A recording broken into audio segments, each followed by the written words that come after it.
Good evening, afternoon, night, morning, whenever you find it most convenient to find that lighter, get some kindling, reignite the bonfire, because we haven't been here for a bit due to that early Leagues Cup exit. I, as always, am Alan the Pole with a goal, and that goal is tomorrow for my kids to figure out how to use their Chromebooks. As always, I am joined by my lovely jubbly co-hosts, DJ. I remember when there was no such thing as a Chromebook. I feel jealous now of kids. I mean, me too. It's fairly recent, honestly, as well as Tim.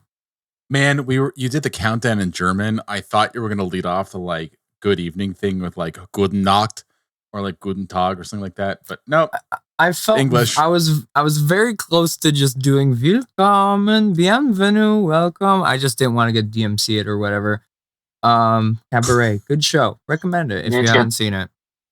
We need to get Bastian Schweinsteiger on here and just have him do the entire podcast in German. Auf Deutsch. Wow. He does it in German, you do it in Polish. That'll work. Beautifully. Talk about two countries that have always gotten along and never had any issues with each other. Do we have anyone that speaks Russian? I don't know. Low key, given when he grew up, Dima Kovalenko is hanging out, and we may be able to get him on the pod at some point. And because of his age, he probably went to school in Russian, even though he's Ukrainian. Oh, all right.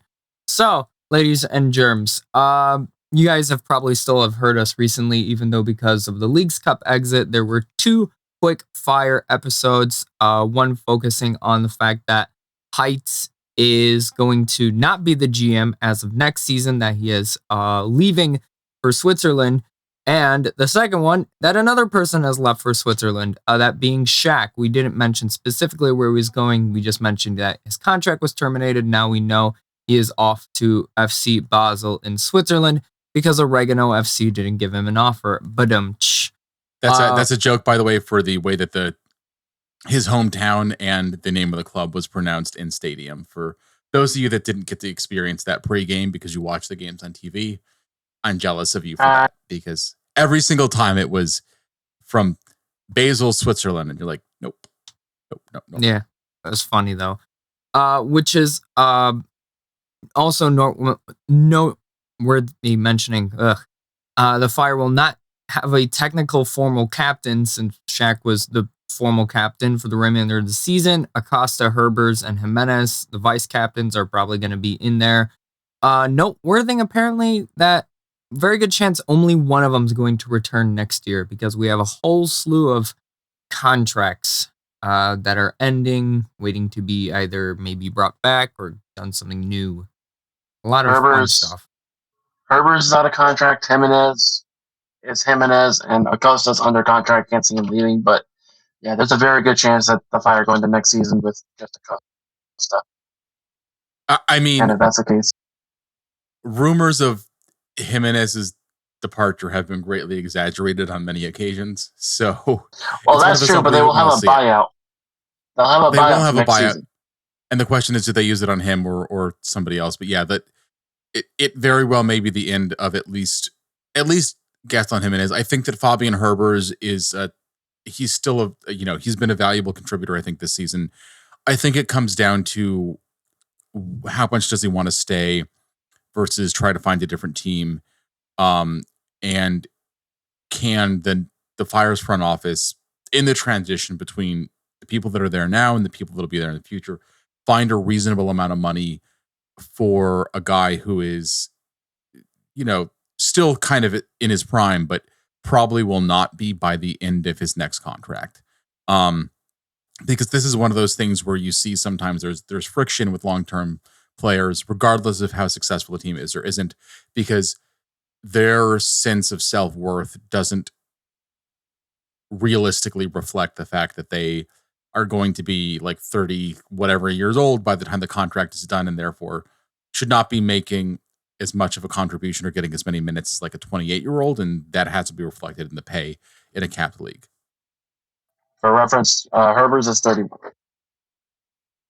He's 31 now. The question is if he's looking at like again, like is he looking? Yeah. Is he willing to do a 1-year deal with options, a 2-year deal, or a 3? Like all kinds of stuff. So the ball kind of is in both sides courts.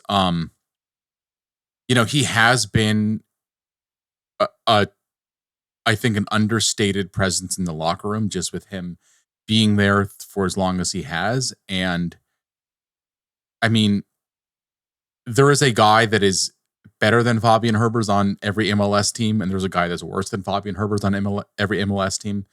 And so it's not like he couldn't fit into the roster, but it comes down to like salary cap and stuff like that. Yeah. You know what I just realized? I just now remembered this happened recently that Dax McCarty is retiring. Yes. And that just kind of hit me because Dax was like the first Fire player I've ever met when I went to one of my first Fire games. So, that's another thing I just wanted to point out there. That thank you for again making me feel ancient. Do you want me to help out even worse, Tim?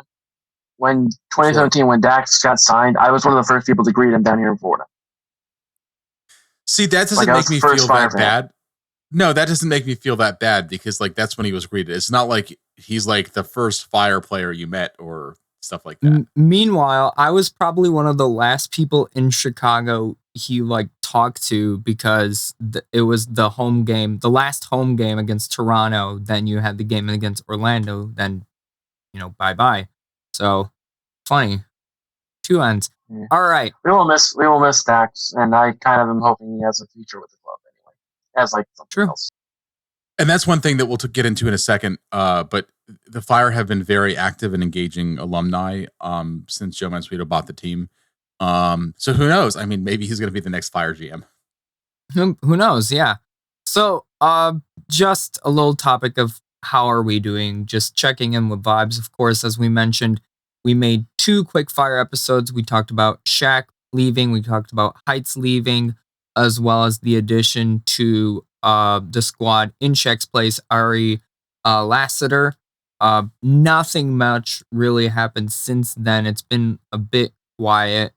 A bit quiet. Those were noise. That was noise when those moves happened. But since then, it's sort of like, oh yeah, this Saturday the Fire are playing. So the question being, the Fire have 9 games to go.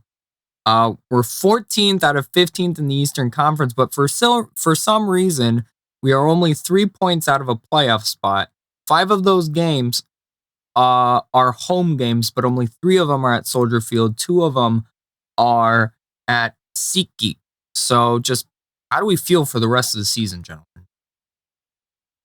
The Fire, they need to get so there are 4 home games that the Fire realistically have to win. The Miami game is kind of a toss-up because, it's Miami, but I'm not sure if they can do it because it's against teams that are worse than them away, and they rarely do well against teams that are not good.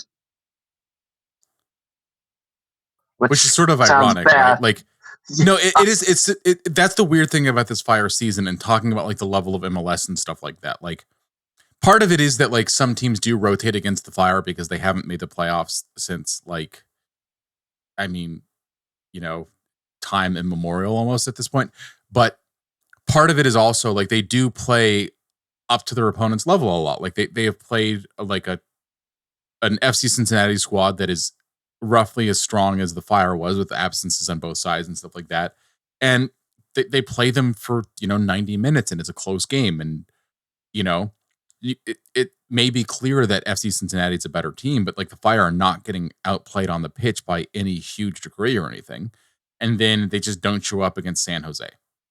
And that's been the Fire's issue because they have a number of games against teams that are not in the playoffs coming up.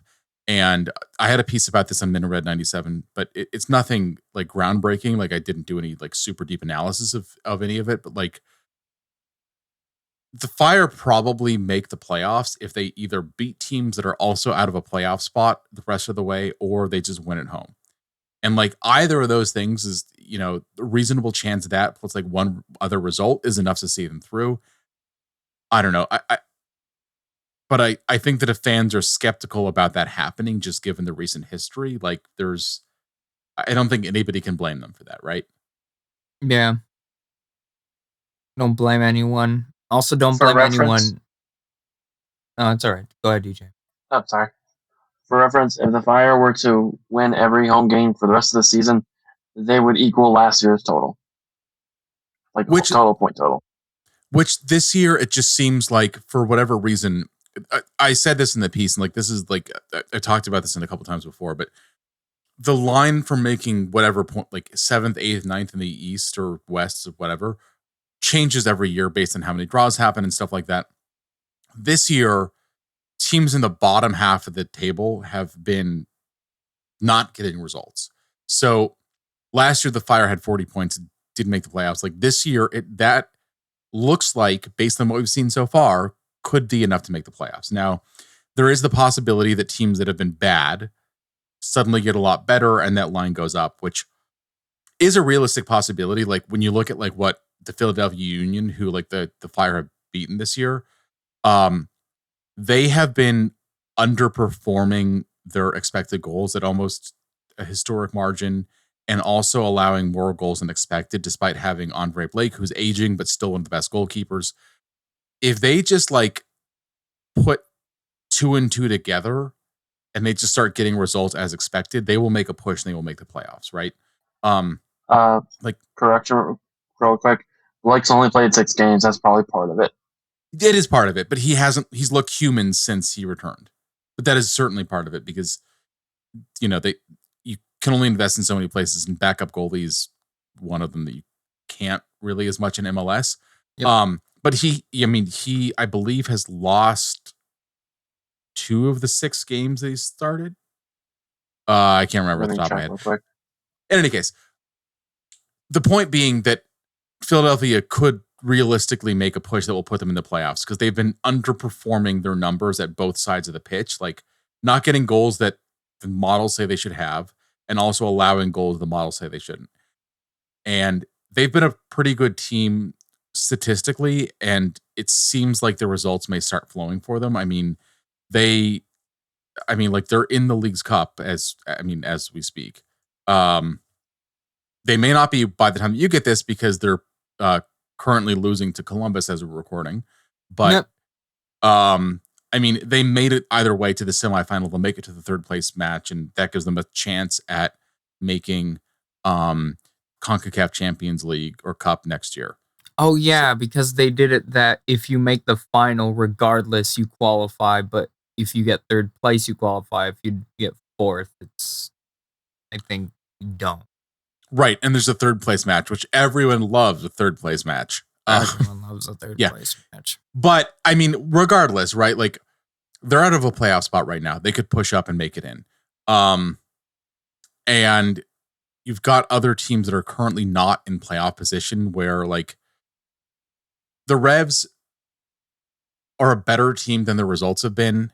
They haven't had their stuff together all season. They're last place right now, just behind the Fire. They have 2 games on hand on the pack. If they win those 2 games and start stringing results together, which like maybe they could make a push. You know what I mean? So like it's hard for the Fire is the ultimate point. You don't just need to be better than the teams that are in the playoff spots now. You have to be better than everyone else that is also out of a spot. And that just is a challenge. Yep. Realistically, I feel like if the Fire don't get anything in like the next 3 games, definitely if like they can't get anything from Miami or NYCFC, like they can't get a point, you're starting to talk about guys just playing for the contracts for next year.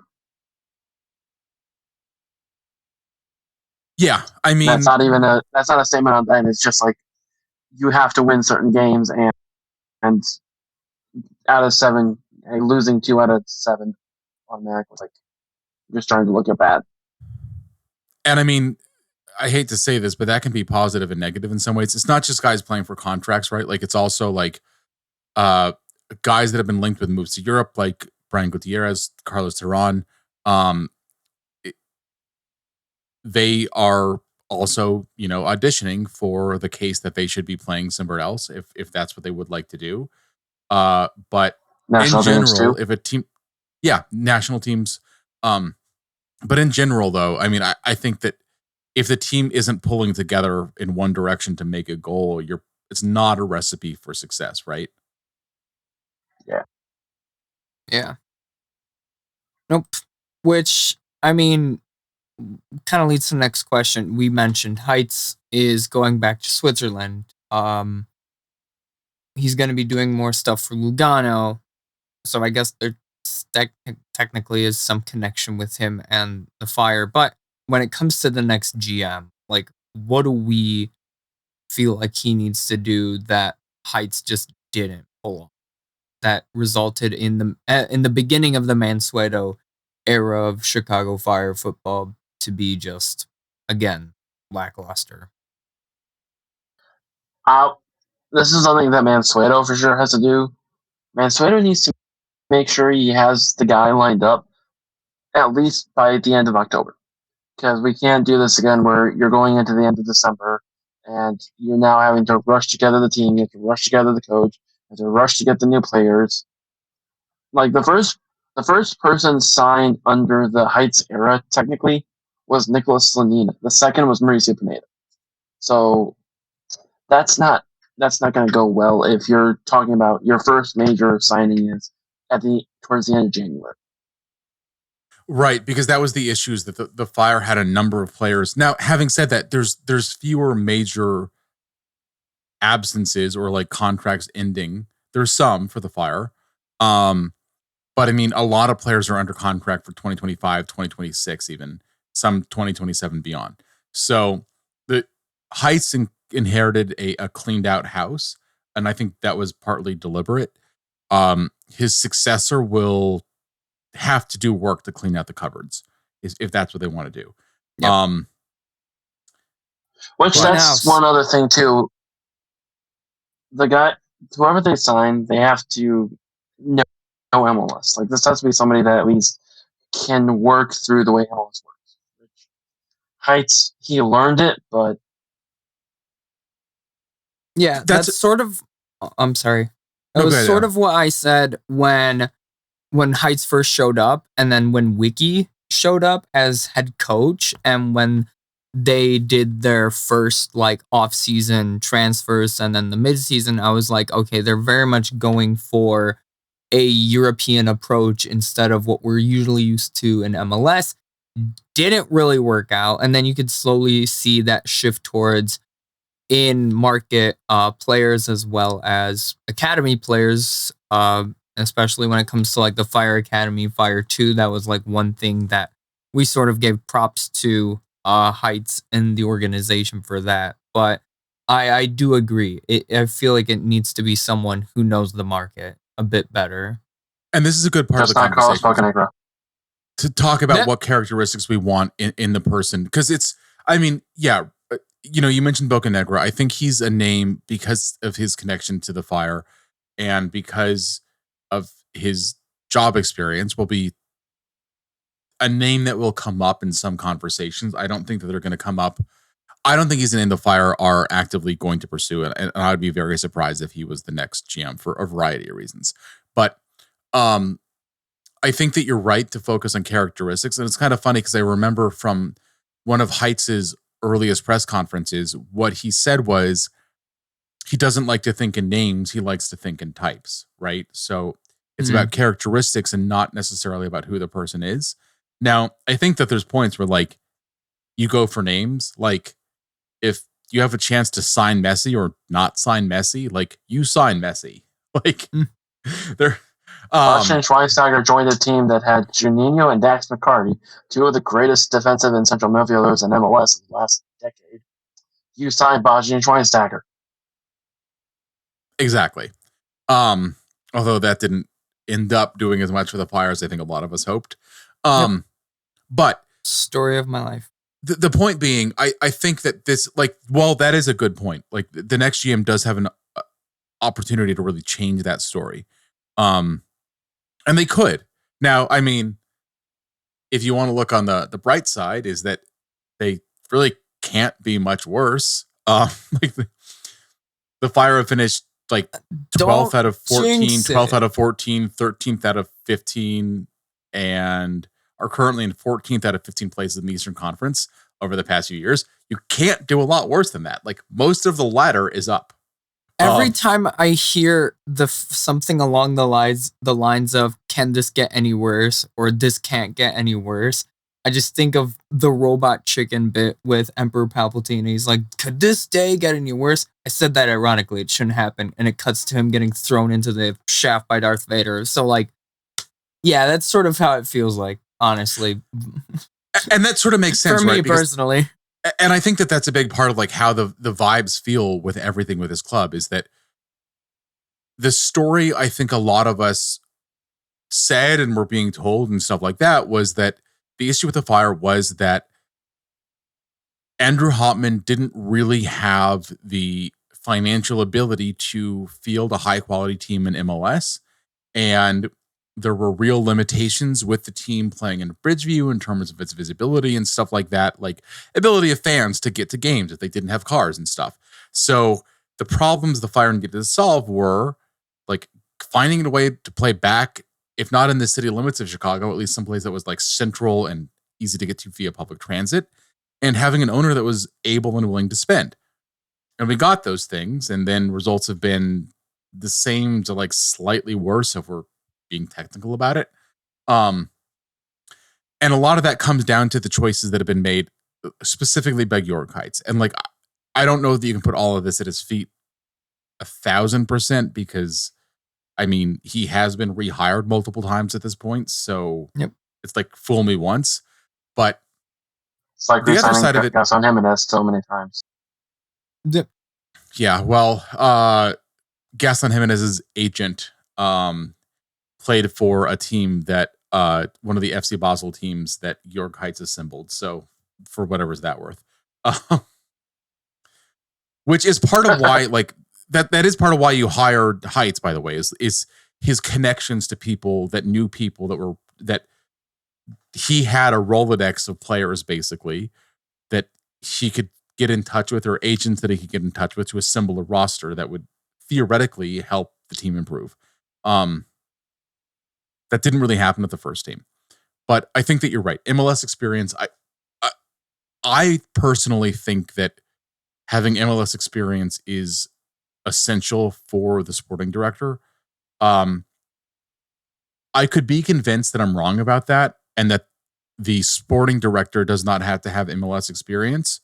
But I would say then the technical director needs to be somebody who like bleeds MLS and has been around the league for a very long time, and not just like has had jobs in the league, but has like knows everyone, knows the way that things like work on paper and in practice, which unfortunately is not what happened with Sebastian Peltzer. And I don't think that a lot of the results are his fault or the signings are his fault. But I think that one of those top two needs to have deep MLS experience. Yes. One thing I also hope they do is, I know with High State, like we've talked about this before, that they like invest in like finding the models and finding like AI and the perfect person. My hope is they just say, does this dude know an MLS? Can this dude work in MLS? Yes? Okay, invite him in for an interview. No need to overcomplicate what is a simple process. And I mean, I think that's one of those things where the team said they were doing a global talent search, which like admittedly is the sort of thing that you just like type into a press release, right? Like what else are you going to say? Like, oh, we're only going to search for people that are willing to drive to us within 90 minutes because we're not paying relocation. Like, come on. Like that just sounds like anyone going for a job interview that does not pay good money. Yeah. Which, I mean, say what you want about the team under Joe Mansueto, but not paying good money is not one of the things that you can say about this team. Mm-hmm. And so, of course, you say it's a global talent search. We don't know, though, how the search is being conducted, who's being conducted. One of the weirdest thoughts that I've actually had about this whole process is that in a very roundabout way, I do believe that Heitz is aware of his limitations. Certainly, he's aware of the lack of results. And and he stepped aside voluntarily. And there's a worthwhile debate you can have in your head about like how much of that was him doing it versus discussions he had or whatever else. But he's stepping away, and he's still involved as an advisor. And I sort of suspect that the GM search process is actually going to be helped by the fact that, unlike last time when Mansueto only had a consultant that they hired, and I mean, a consultant, not a great track record if you look at like Sportsology and who they've hired, not just in soccer, but every sport, the people they brought in have not had great track records. So the fact that he's got someone like Heights advising him on the candidates, ironically, even if I don't trust Heights to pick a winning group of players, right? I can convince myself that he could help pick a winning GM. Now he also has his own biases. He I think had a pretty clear anti-domestic MLS, American, Canadian, whatever bias early in his tenure that seems to have partly gone away. I don't know if it's because he learned or because he's got better advice, but that may be a factor. But I still kind of think that the search is better because Heights is going to be around at least advising Mansueto on it from some level. Exactly. Heights advising Mansueto, because how much ball knowledge, I guess you say Mansueto had when he bought the team and then, made all these decisions. I feel like he probably didn't have as much ball knowledge as he has gained in the past 4 years. And he talked about that. He said he wasn't a soccer guy, and like that's part of why he kept Heights around. Was Heights was his soccer guy that they spent hours talking about the game and helping him understand the game. Soccer expert. Sorry, that one audio clip keeps coming to mind. He is a soccer expert. Although that was something that Heights said referring to Frank Klopas. Yeah, but still, I guess he which, by the way, the funniest version of who becomes the next sporting director is probably Frank Klopas. Ooh. Which I'm not going to lie. I'm okay with that. Just because Klopas has names of former Fire players. He knows former Fire players, and a lot of former Fire players know a lot of people. I mean, when he was technical director, honestly, he made some good moves, and he was working with a fairly limited budget. Admittedly, it was a different era in MLS. I don't, let me put it this way. I don't think that Frank Klopas is the best candidate in the world for being an MLS GM. I don't think he would be the worst candidate by any means for being the next Fire GM, sporting director, chief soccer officer, whatever we want to call it. And I wouldn't at all be surprised if after this season, he moved into some role in the front office in some capacity, doing some part of that. Yeah.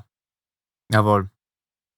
For reference, Klopas was the manager was TD from 2008 to 2011. For those that do not know. And he, that was a fun era for the Fire. Truly. I mean, you have to look at like the moves that he made, and also you have to think about the restrictions that he was operating under, right? Like that's the other side of it. Like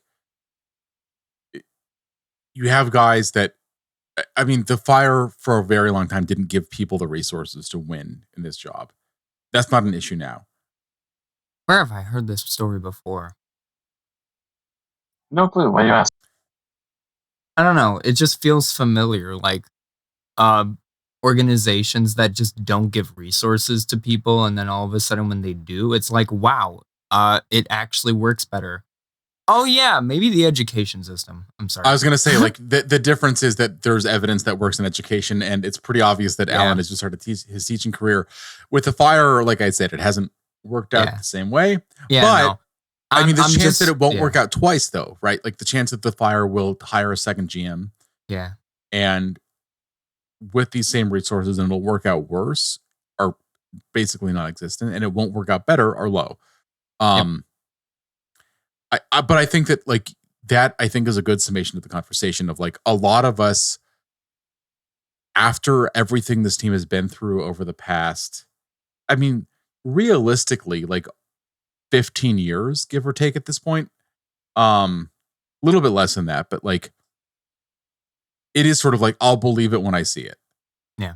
Like I think this is the only fan base that the next time the Fire win a trophy, there are going to be people that are in the stands that are like stopping and pinching themselves to make sure that it's a dream or not a dream before they actually start celebrating. Because I think they won't believe it because of how much they've been yanked around with this. Truly. Massively. Yeah. Well, before we move on to our next topic, yeah, I will go ahead and say I do have a great school that has great resources and supports me and has supported me through my start as an educator. So shout out to my school principal, APs, as well as my team. It's been a really great start. A bit stressful, a bit nervous, but we're having fun. So this Saturday, we're finally back in MLS. The Fire are actually playing. Yay! Question mark for some of y'all, maybe. This Saturday at the home of the New York Mets. Let's go Mets, hit a home run, baby. Let's go Mets. At Citi Field for, if I'm correct, the second time in Fire history, correct? Yes, they played their decision day last year. I remember that. So a little bit about NYCFC. They have not had as long of a break as the Fire did. They made it out of the group stage, and they actually made it all the way to the quarterfinals of Leagues Cup, where they lost on penalties to Columbus last Saturday. So they've only had your kind of standard week between games. Before that, they were able to defeat New England in the round of 32, as well as Tigres in the round of 16. So they actually did fairly decent for themselves in the Leagues Cup in comparison to the Fire. Now, NYCFC are 5th in the Eastern Conference with 11 wins, 5 draws, 9 losses, and 38 points. The Fire, as we mentioned, they're in all the way back in 14th, but only, 3 points off the 3 points off as it stands right now, as the wind blows. So, I mean, gentlemen, what are we thinking about playing on another baseball field, different baseball field, the baseball field that's in Queens? I mean, is Mrs. not going to be there because those memes were fun as hell last year? I have a feeling the Fire will play better at a baseball stadium than the Sox will. That is true. Well, at least the Sox made season tickets or overall ticket prices cheaper for next season because they know they're bad in comparison to the Fire, who have, not done that. There's some point where you have to be able to file as like being a victim of abuse if you're buying a Sox season ticket, though, right? It depends on what kind, I guess. But yeah, I mean, you can just open the doors and that, like, hey, can you donate like $5 to us for charity? That'd be it. Heck, I've went to Sox games this season for literally $5, and they were decent seats as well. I went to a game for free though, but they got me to sing the national anthem for that. So so it wasn't, I guess, technically free, but I did get club seats afterwards. So we'll see what it is. But this is a podcast about the Fire. You sang for your seats, not sing for your supper. Yeah, I sang for my seats and to watch the Dodgers play, I guess. So again, this is a podcast about the Fire. So NYCFC is our first game back before the quote-unquote huge bonanza that is Miami at Chicago at Soldier Field. But what are we thinking about NYC? They've had kind of an interesting season. Like, Nick Cushing is like a intra-city football group hire, and he was never really that popular with the fan base. The team didn't make the playoffs for the first time in years last year. They lost their first 3 games and 4 of their first 5, and only won 1 game out of their first 7. So like there were like active like Cushing out banners all over whichever stadiums they've been playing in, mostly Yankee Stadium, but you can never tell. And then they won 3 games in a row. They lost 1, and then they won like 5 games. Like they kind of turned it around. They now really look like a team, especially after this Leagues Cup thing. I don't think that really changes anything. They didn't make any moves in the summer window, really, other than one subtraction, but whatever. They look like a team that doesn't look like it's going to compete for trophies, but is competing for a home playoffs spot in the first like round proper of the playoffs.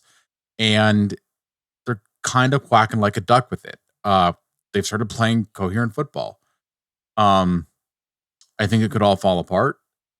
You know, I don't think Nick Cushing is ever going to be coach of the year in this league or any other league for that matter, but they look competent. They have a lot of talent, a lot of like young talent, and they're starting to play some, like I said, like good football throughout it. So, and the Fire have never won at NYCFC in whichever of the venues that at NYCFC means.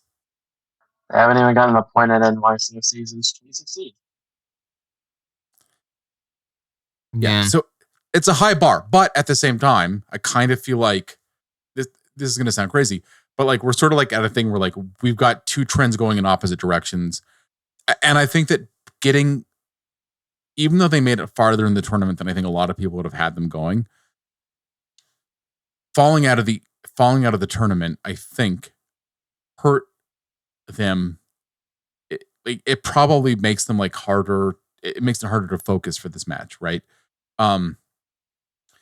They went in playing on Saturday, not knowing if they're going to have to play a midweek semifinal game in the Leagues Cup Wednesday, and not knowing if they potentially play in a final. They lost. It changes your focus. They showed up, probably had a couple days off or whatever, like 1 or 2. Showed up at training on like Monday or whatever, and I just think that it takes a little bit of time to get back into gear. And I think this isn't really where they hope to be, so it's probably not where they expect it to be. So I think that improves the Fire's chances of getting a result versus pretty much any other time they played NYCFC. Holy cannoli, man. Probably very good cannolis in Queens. Yeah. I was sort of thinking, but I thought you were about to say probably very good. They're going to say very good cannolis in Gotham. I was about to say, I don't know. No. I don't know. I've never been to New York. I've still have never like really left the Midwest apart from Pittsburgh. So, well, which is the most Midwestern city you can go to outside the Midwest. I mean, Pittsburgh, I've been told is like a very weird. Is like it's basically a combination of the Midwest and the East Coast with a sprinkle of Canadian. That's sort of what I've been told. Pittsburgh is Midwest Rust Belt, but not in the Midwest. Yeah. Both of those things are fair, and the Canadian aspect is like that captures that. But as Taylor Swift just go wherever. So yeah. But as Taylor Swift has said, Alan, New York has been waiting for you. So I don't think there's. Tim's being fired from this podcast for quoting Taylor Swift. I don't think there's anyone in New York waiting for me right now. I'll just say that. All right. Gentlemen, score predictions. Do we have any? 1-0 New York City FC. Oh dear. Same as last game, I'm guessing? What's funny is that's actually been the score for the last few years. So I'm going to say that's probably continued. Okay, I went on Sad Boys and I said 2-1 for the Fire, and I can see that happening. It just seems like it's one of those things where like you've got trends going in opposite directions. NYCFC are not going to be focused. They're going to make the playoffs. They don't really have an immediate regular season objective, and I think the bombing out of a knockout tournament is going to hurt them in some ways. Just in terms of focus, who knows though? I mean, it could be hard for the Fire to get into focus and game shape after not having played a game in a few weeks, but honestly, it just seems like this is the time to break that streak. And if nothing else, that just postpones the heartbreak of the team not making the playoffs, which just would be really on brand over the past few seasons. Womp womp. Truly. It is. I was. Nope, Go ahead, please, Alan. DJ. Go ahead, Alan. Yeah, you sure? Yes. Okay. No, I was just gonna say that I had a very similar prediction. I just want to see the Fire win at the Mets. So I was also thinking sort of like a 2-1. In a very similar vein, that I guess the Fire are just a bit more well rested. Shaq leaving, I guess, doesn't really change as much, or it's a chip off the shoulder, I guess, or a weight off the shoulder, I guess is a better term to say of it. So I just want to see him beat him at the home of the Mets, baby. Let's go Mets. It is worth noting as well that it seems like everyone will be available except for Chase Gasper and possibly Fabian Herbert. Okay. Yep. No, I mean that's what Frank said during the midweek presser, and it honestly like a welcome state, because the Fire have not really had the defensive line, like the back line that they wanted available This entire season. Yeah, I mean, pretty much. Literally for maybe for 2 minutes of the entire season. I think there were 2 matches when people were technically available, but some of them were banged up, but technically available. Carlos Duran sitting out with only 14 appearances this season, even though he's supposed to be the go-to center back now.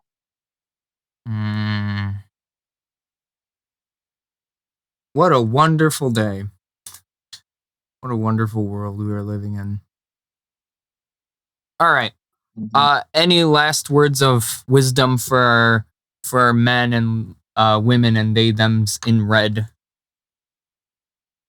Honestly, I'm just glad there are games again, like at regularly scheduled games. Like, no, like you have got to win this knockout competition to get another game. It's good just to get back into the groove, back into the league. Honestly, very similar, especially me starting a very big sort of job. I've been thrown completely off of rhythm, so I would like that rhythm of, that either that Saturday or even that Wednesday of, it's, as Tyler Terrence would say, turn off the world, turn on the game. I've honestly missed that. So, and Alan, by the way, if anybody would like to look up where he's teaching, but if you want your kids to learn football chants in music class, he's probably the go-to guy. What's so funny is that literally right before we started recording, I was sort of thinking about curriculum and unit plans. One unit is bucket drumming, and fire chants will probably be a part of that. So, well, you did get experience last year with that. You did get experience last year with that with kids. That is true. I did get that experience of teaching kids in they were definitely elementary school kids how to play some fire chants on the drums. So I've got that on my resume, and we got video evidence. And he's gonna be the guy that's gonna have like an entire recital of like songs like "You'll Never Walk Alone" and "Major Tom." Actually, I think I wanted to do "You'll Never Walk Alone" or like just a student recital in high school, but my teacher was like, "No, you can do better." And I was like, "Come on, it's a football song." They did play "You'll Never Walk Alone" at my high school band director's retirement concert. Like, that was the last piece he ever conducted. "You'll Never Walk Alone." And I was singing along with it, and I was like, I as the football fan was like, yes, even though I'm not a Liverpool fan though. So, all right. Before I keep yapping on about, okay. Apologies to any Liverpool fans out there. Before we continue yapping on and making this commute or whenever you are listening to this be even longer, I, as always, have been Alan, the Pole with the Goal, joined by my lovely jubbly co-hosts DJ and Tim. Next episode, we should be getting Matt back. Technically, he was supposed to be on today, but audio difficulties, but he sends his regards as we send his regards to him, as well as his audio setup, that it gets better. From now till forever, come on, you men in red.